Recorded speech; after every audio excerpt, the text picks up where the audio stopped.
Bonjour à toutes et à tous, ravi de vous retrouver pour un nouveau webcast du monde informatique à l'occasion des Cybersécurités 2021. Alors que la transformation digitale des entreprises a considérablement accéléré l'utilisation d'applications et l'adoption d'interfaces de programmation applicative ou API, leurs utilisations soulèvent néanmoins de nombreux risques en matière de sécurité. Si les applications développées de manière personnalisée ou basées sur le cloud sont aujourd'hui répandues dans une multiplicité d'infrastructures et de plateformes numériques, les API, elles aussi, représentent une zone d'ombre en matière de sécurité applicative. Pour nous éclairer sur le sujet, j'accueille en plateau Samé El Tawil. Bonjour Samé. Bonjour. Vous êtes directeur régional France et Benelux chez Radware, fournisseur de produits de cybersécurité. Et j'accueille aussi en duplex Pascal Guénens, Global Director Threat Intelligence chez Radware également. Pour commencer, Radware publiait son rapport annuel sur la sécurité des applications et des réseaux. La conclusion est la suivante: les vulnérabilités applicatives constituent désormais la menace de cybersécurité qui croît le plus vite pour les organisations. Justement, en 2021, lorsqu'on évoque les vulnérabilités applicatives, qu'est-ce que cela englobe ? On dit souvent que la crise sanitaire a fortement accéléré la transformation digitale. Mais si on regarde ces transformations dans ses composantes, on trouve d'une part l'évolution de l'espace de travail et des métiers, de l'autre part des changements radicaux concernant la production informatique avec le cloud, comme vous l'avez évoqué dans votre introduction. Mais il y a une troisième composante très importante, c'est l'expérience client, l'expérience utilisateur au sens plus large. Et si on regarde de près, il s'agit des applications parce que c'est l'objet d'interaction pour les utilisateurs et pour les clients. Donc cette transformation concerne les usages, ça concerne aussi l'expérience qu'on aimerait faire vivre en tant qu'entreprise à ses utilisateurs externes et internes. Et donc, vous me posez la question concernant la sécurité, les vulnérabilités applicatives. C'est malheureusement un sujet qui n'est pas suffisamment débattu dans les médias. On n'en parle pas assez. Quand il y a par exemple une vulnérabilité qui concerne une plateforme, un système d'information, on en parle souvent, on trouve tout de suite plein de titres de presse. En revanche, à l'échelle d'une entreprise en particulier, le plus grand risque vient des applications qu'on développe soi-même. Et je parle ici de vulnérabilité applicative, c'est-à-dire des trous de sécurité issus de la conception et du développement des applications in-house qu'on fait soi-même. Et aujourd'hui, on plébiscite le DevOps, l'agile, la méthode agile, le développement continu, etc. Tout ça, ça prête à des erreurs, à des trous à ce niveau-là. Et je pense qu'il n'y a personne qui est à l'abri. D'ailleurs, quand on a posé la question aux entreprises, 98% ont répondu qu'ils ont subi l'année dernière, en 2020, des attaques justement applicatives de ce genre. Pascal, peut-être quelque chose à rajouter ? Ouais, j'ajouterais que la majorité des applications s'appuient sur des fonctionnalités fournies par des parties externes et que l'échange de données plus long qu'en temps réel n'est plus acceptable. Prenons par exemple un site e-commerce. Pour le paiement par carte crédit, par PayPal, voire même par des cryptocurrencies, les applications utilisent une solution de paiement à travers un prestataire spécialisé. Quand le site envoie une demande de paiement, elle fera un appel à un service web qui lui implémente une API. Tout se fait en temps réel. L'utilisateur ne doit pas attendre 2 jours pour avoir la confirmation que son paiement a été accepté. Ensuite, il y a aussi tout un nouveau monde d'objets connectés qui s'appuie principalement sur les API pour son fonctionnement. Pensons à la friteuse jusqu'à la voiture connectée, en passant par le Smart TV, de plus en plus présent dans nos foyers. La communication entre appareils et le cloud se fait à travers les API web. Regarder la télé désormais se fait à la demande. Le guide télé n'est rien plus qu'une application qui expose une API. Et regarder un programme se fait à travers un appel API et le programme qui s'affiche sur la télé n'est rien plus qu'une application mobile. Tout ce qui est automatisation et connectivité, de l'infrastructure d'une ville jusqu'à nos portes d'entrée et nos télés, tout est alimenté par des API qui se trouvent sur le web. Pour poursuivre, Pascal, je l'évoquais à l'instant, les API représentent une véritable zone d'ombre en matière de sécurité applicative. Est-ce que vous pouvez m'en dire plus ? À quel type d'attaques sont-elles exposées ? Oui, absolument. Donc, une grande partie des applications ou API nécessitent des données personnelles. Certaines pour personnaliser l'expérience, d'autres pour s'interconnecter avec des dispositifs extérieurs comme des capteurs, d'autres pour vérifier les paiements. Ces données attirent l'attention des acteurs malveillants qui n'ont pas peur de les utiliser comme moyen d'extorsion. Vos services et applications dépendent de plusieurs API et services tierces. Si votre site e-commerce dépend d'un service de paiement et ce service n'est pas disponible, les gens ne pourront pas achever leur shopping. Les acteurs malicieux connaissent mieux que quiconque les enjeux et n'ont pas peur de les exploiter, soit pour faire l'extorsion ou même comme contracteurs quand ils sont embauchés par des hackers for hire par un concurrent. Les API sont surtout sensibles aux risques liés à l'authentification et l'autorisation, et globalement, les mêmes failles que les applications web. En termes de surface d'attaque, tous services et applications web sont surtout sensibles aux menaces automatisées. La fondation OWASP, le Open Web Application Security Project, qui est connu pour son top 10 des menaces d'applications web, a défini une nouvelle liste dédiée aux menaces automatisées. Ces menaces comprennent par exemple le credential stuffing, qui est une méthode de deviner les mots de passe en utilisant des bases de données qui étaient objets de fuite. Par exemple, Facebook a récemment été objet d'une fuite de données de plus de 500 millions de personnes dans plus de 100 pays. Et ils étaient publiés sur des forums underground. Ces données peuvent être utilisées par les attaqueurs pour faire des attaques de credential stuffing ou de brute forcing. Colonial Pipeline, par exemple, l'opérateur américain d'oléoduc, qui a été victime d'une cyberattaque ransomware, a récemment confirmé par un rapport que les attaqueurs ont pu accéder au réseau à travers un compte utilisateur d'un accès VPN. Un compte qui n'était plus utilisé, mais néanmoins encore actif et qui apparemment a été utilisé par un employé sur un site externe et qui a fait l'objet d'une fuite. Autre risque important sont les attaques de déni de service. Comme les applications dépendent pas mal de services externes, une attaque qui vise le service d'un fournisseur peut impacter votre application et votre business, même si vous êtes protégé et sécurisé. Justement, je me tourne vers vous, Samé. Les entreprises sont-elles conscientes de leur vulnérabilité applicative ? Je dirais que globalement, les entreprises sont conscientes qu'il s'agit d'une zone de risque, qu'il faut y prêter attention. Mais sous le gros titre sécurité applicative, il y a des rubriques et je pense qu'il y a un écart de maturité entre un sujet et un autre. Donc commençons par les applications web classiques. Je pense qu'il y a une prise de conscience forte de la nécessité d'intégrer la sécurité dans les phases de développement. Le SecDevOps, comme on l'appelle, fait son chemin dans nos entreprises de plus en plus. Je pense qu'on est sur la bonne voie là-dessus, au niveau des entreprises, notamment les entreprises françaises que je côtoie, moi. Ensuite, il y a quasi consensus aujourd'hui de la nécessité de rajouter un outil externe qui agit comme une couche de sécurité entre nos applications et l'Internet public qu'on appelle Web Application Firewall, WAF. Ce n'était pas le cas il y a quelques années, tout le monde n'était pas d'accord. Je pense qu'aujourd'hui, le caractère indispensable de cet outil fait consensus. Malheureusement, là où le bas blesse, c'est que ce type d'outil se confronte au métier.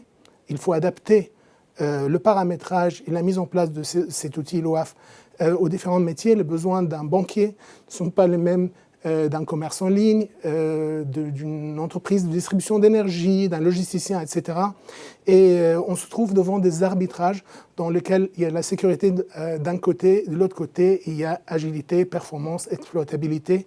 Ce que je déplore, c'est que souvent, la décision fait que la sécurité passe en second lieu. Bon, écoutez, on essaye en tant que fournisseur dans ce domaine-là, Radware, d'éviter ce type d'arbitrage, d'aider les entreprises à ne pas faire de compromis concernant la sécurité. Donc tout ça, c'est pour la partie application classique. Quand on parle des API, je pense que le niveau de maturité n'est pas du tout le même. Juste déjà pour différencier, la principale différence entre une API et une application, parce que bon, ça se ressemble beaucoup aujourd'hui, la principale différence, c'est que quand on dit application, c'est destiné à une consommation humaine. On présente ça pour qu'un utilisateur comme vous, comme moi, travaille avec. Quand on parle de l'API, c'est principalement à destination d'être consommé par un autre logiciel, donc une autre machine. C'est machine to machine en quelque sorte, même si c'est ça, quand on dit machine to machine, on ne parle pas forcément de ça. Donc API, c'est pour la consommation d'un autre logiciel. Et historiquement, les sociétés pensaient que de ce fait, parce qu'il n'y a pas en face un utilisateur, que ces API étaient moins exposés au risque de sécurité. Ça a fait qu'on a délaissé un peu d'un point de vue sécurité les API. Mais bien sûr, les hackers, qu'est-ce qu'ils font ? Ils cherchent le maillon faible et avec la multiplicité des usages, comme évoquait Pascal, on voit de plus en plus des incidents passant par ces API. Donc, il y a vraiment un sujet de maturité. Nous aussi, en tant que fournisseurs, on est un peu responsables, j'avoue, parce qu'on inonde les décideurs IT de solutions, d'innovations liées à la sécurisation de l'end-user, de l'utilisateur, tout ce qui est lié à MFA, tout ce qui est sécurité forte, etc. On propose beaucoup d'innovations. Il y a très peu qui proposent des innovations pour la partie API. Donc, ça a un peu contribué au fait qu'on garde ça de côté. Je suis fier que chez Radware, on fait partie des éditeurs qui proposent des choses pour sécuriser les API de manière précise. Et écoutez, ça nous a valu aujourd'hui que le Gartner nous a mis au premier rang concernant la sécurité des API, justement. Et concrètement, face à quelles pertes s'exposent les entreprises qui, justement, ne prennent pas en compte cette sécurisation de leur application et plus précisément, vous en parlez des API ? Oui, bon, je ne vais pas m'attarder beaucoup sur la partie application classique. Bon, je vais le mentionner rapidement quand même. La perte, donc une vulnérabilité sur une application, ça va de la petite nuisance, c'est-à-dire un petit ralentissement, une fonctionnalité qui n'est pas trop disponible pour ses utilisateurs. On va de ce niveau-là à une grosse détérioration de l'application. Parfois, on parle de défacement, c'est-à-dire une détérioration tellement visible, ça peut nuire à l'image de l'entreprise. De là, on passe à la très redoutée perte de données, donc tout ce qui est fuite de données. Et tout le monde sait que s'il s'agit de données personnelles, on rentre dans le cadre de RGPD et je n'ai pas à vous dire quelles sont les conséquences pour l'entreprise d'un point de vue financier. Concernant les API, je pense que le marché nous réserve un peu de surprise toujours. On ne sait pas par quelle direction ça va venir. Je vais citer deux grandes choses. Les vulnérabilités des API permettent parfois de contourner des méthodes de contrôle d'accès qui sont bien en place pour les applications. Donc même les plus gros de ce marché, quand on parle par exemple de Google, Amazon, YouTube, ils ont publié des vulnérabilités des API qui permettaient de soit accéder à des fonctionnalités qui n'étaient pas censées être accessibles. Et c'est tout à fait bien sécurisé dans l'interface application, mais l'interface API, ça ne l'est pas. Ou bien d'accéder à des données qui n'étaient pas censées être accessibles. Donc il y a cette famille-là de menaces concernant les API. La deuxième famille, ça concerne tout ce qui est objet connecté, donc on a fait allusion à ça. Et là, je pense que la responsabilité de l'entreprise n'est pas la même. Quand on voit par exemple que des constructeurs de voitures connectées, comme Tesla, comme Mercedes, ils ont publié que certaines vulnérabilités d'API permettaient à des externes à accéder à des éléments de véhicules connectés. Là, la responsabilité n'est pas la même parce que c'est la vue humaine qui est engagée, c'est des objets vrais, c'est autre chose. Donc ça peut aller beaucoup plus loin de ce qu'on a l'habitude d'avoir avec les applications. Très bien, justement, en 2021, face à ce nombre croissant de cyberattaques, à la multiplicité de leurs formes, quelles sont les composantes essentielles d'une sécurisation applicative optimale ? Moi, quand on me pose cette question, je parle souvent de 4 choses. La première brique, c'est celle que j'ai citée, c'est d'intégrer une vision sécurité dans les équipes de développement.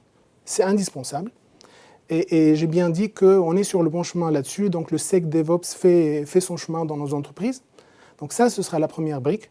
La deuxième, j'ai mentionné le WAF, j'ai mentionné la problématique liée au paramétrage du WAF. Je pense que on parle d'une solution là, donc je pense que la bonne solution doit s'adapter au métier.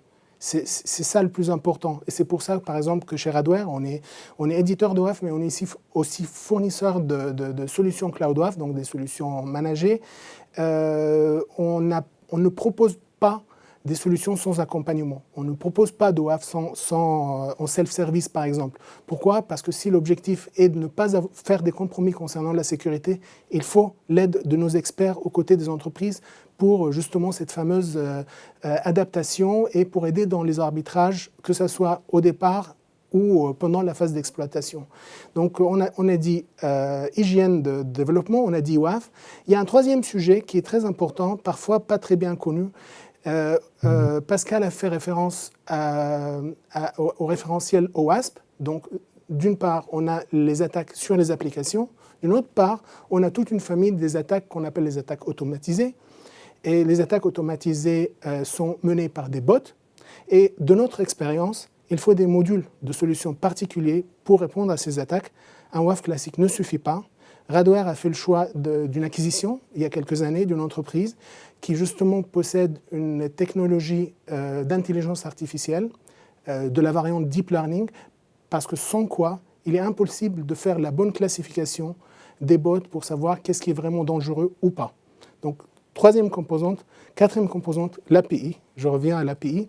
Je pense qu'aujourd'hui, c'est un nouveau domaine, c'est émergent, et les sociétés focalisent sur un peu de contrôle d'accès, justement, un peu d'authentification qu'on n'a pas, je pense, pour aller plus loin, et c'est ce que propose Radware. Il faut aussi penser comment, de manière très précise, savoir qu'est-ce qui est de l'usage légitime ou abusif. Donc c'est là où on essaye d'aider les sociétés avec des outils qui permettent justement de créer des scénarios et identifier qu'est-ce qui est un usage légitime ou pas de l'API. Dernière question pour vous, Pascal, chez Radware. Comment adaptez-vous en continu vos solutions et votre expertise face à l'évolution constante des méthodologies d'attaque dont on parlait justement? Personnellement, dans mon rôle, j'essaye de rendre les gens conscients des risques et de leur informer sur les menaces. Je trouve qu'il est impératif, dans un monde où les risques sont en évolution constante, que nous, comme constructeurs et considérés experts dans nos sujets, que l'on partage nos expériences, nos avis et aussi les résultats de nos recherches avec nos clients et le reste du monde. Le premier pas dans la sécurité, c'est d'être conscient du risque. Connaître les acteurs, leurs objectifs, leurs méthodes, aide aux entreprises à mieux évaluer les risques et de se protéger adéquatement. Maintenant, en termes de solutions de sécurité, on évolue nos plateformes afin que nos clients ne seraient pas limités dans leur choix de déploiement. S'ils sont on-prem, en colo, en cloud privé, en cloud public ou même voire sur le edge mobile, des plateformes de la virtualisation traditionnelle jusqu'à des applications cloud native et service mesh. Notre dernière évolution, par exemple, qui a été la sécurité sur la sécurité applicative et les API, c'est d'intégrer notre solution WAF avec les microservices d'un cluster Kubernetes. Comme ça, les entreprises peuvent évoluer leur sécurité sans être contraints sur les plateformes et des nouvelles plateformes qui veulent évoluer pour être plus compétitifs. Maintenant, en termes de nouvelles menaces, on a renforcé nos capacités pour sécuriser les API spécifiquement. Aussi, nous avons fait, comme Samuel a déjà évoqué, l'acquisition d'une solution de bot management il y a à peu près 3 années. Et ça pour sécuriser les applications web et API spécifiquement pour les attaques automatisées. Nous avons intégré cette solution dans nos produits et services, ainsi que nos solutions donnent pour avoir des solutions qui donnent une protection complète pour toutes les applications web, mobiles et API, n'importe leur architecture et contre toutes les menaces. Nous avons toujours été des innovateurs et au niveau de l'automatisation, de la mitigation dans nos solutions, on pense que la seule façon de contrer les attaqueurs qui deviennent de plus en plus automatisés, c'est d'automatiser la détection et la mitigation. Dans les CPU qui se trouvent chez nos clients, on utilise des modèles de machine learning augmentés avec des feeds d'intelligence qui eux s'appuient sur des modèles d'intelligence artificielle et de deep learning qui utilisent des lacs de données plus importants pour généraliser leurs décisions et pour apprendre les menaces les plus récentes et importantes. Ce modèle d'automatisation en déclinaison nous permet en fait d'avoir une solution qui évolue avec les risques et qui peut s'adapter en temps réel et assurer la protection même contre les attaques qui se développent en continu. Merci Pascal. Samé, vous avez peut-être quelque chose à rajouter à ça? Oui, peut-être une clarification par rapport au positionnement de Radware. Radware est certes un éditeur, donc créateur de technologies, mais avec la composante cloud aujourd'hui, on devient opérateur parce qu'on a nos propres équipes de réponse à l'incident, donc des personnes qui luttent contre les attaques et les menaces tous les jours. Ça fait une deuxième compétence extrêmement complémentaire par rapport à la compétence d'un éditeur. parce que ça permet de boucler en fait la boucle et permettre d'alimenter. Et après, il y a la troisième compétence, c'est la recherche justement de menaces. Les équipes de Pascal avec des profils comme lui, vous pouvez aller voir son blog par exemple. Et là, c'est même l'avant-veille, c'est-à-dire on va au plus proche possible des hackers, des cybermalveillants, pour savoir qu'est-ce qu'ils sont en train de fabriquer pour la prochaine vague. Donc c'est justement les trois compétences ensemble qui font de nous un partenaire digne de la confiance des entreprises, aussi dans le long terme. Très bien. Nous arrivons à la fin de ce webcast. Merci Saméhat Tawil. Merci à vous. Merci Pascal. Et tout le plaisir était pour moi. Merci de nous avoir éclairé sur tous ces enjeux de sécurité applicative qui nécessitent, on l'a bien compris, d'adopter une véritable stratégie de sécurisation adéquate, optimale et globale face à la multiplicité des environnements et des vecteurs d'attaque. Merci à vous d'avoir suivi ce webcast et on se retrouve bientôt sur Le Monde Informatique.